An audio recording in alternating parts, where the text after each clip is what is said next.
নমস্কার প্রিয় দর্শক, আপনারা সবাই কেমন আছেন? আশা করছি সবাই ভালো আছেন। আজ মসুর ডাল দিয়ে আপনাদেরকে গরমের হাত থেকে একটু স্বস্তি পাওয়ার জন্য একটা সুস্বাদু খাওয়ার রেসিপি বানিয়ে দেখাবো।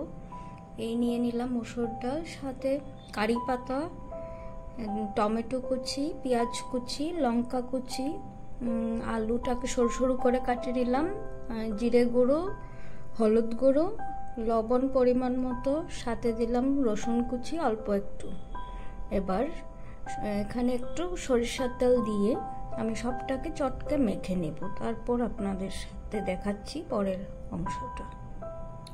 এবার আমি এটাতে সামান্য সরিষার তেল ইউজ করছি, দেখে নিন কতটা পরিমাণ দিচ্ছি, মানে এখানে যতটুকু লাগবে তার পরিমাণ মতো, বাস এইটুকুতে হয়ে যাবে। এবার মেখে নেব পুরোটাকে। এবার দেখুন, দেখতেই পাচ্ছেন সবগুলোকে আমি একসাথে মেখে নিয়েছি, মেখে প্রেসার কুকারে দিয়ে দিয়েছি।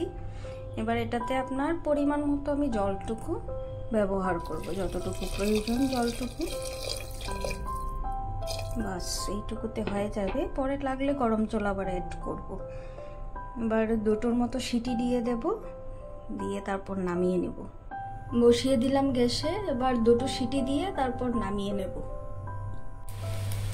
এবার আমি একটা ডিম ভেজে নিলাম, ডিমটাকে অ্যাড করে দেব এই ডালটার সাথে।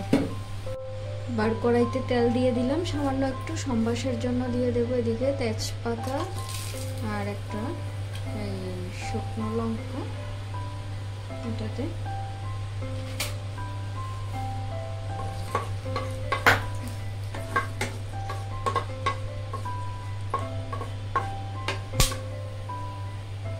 সামান্য একটু দিয়ে দেব পাঁচফোড়ন।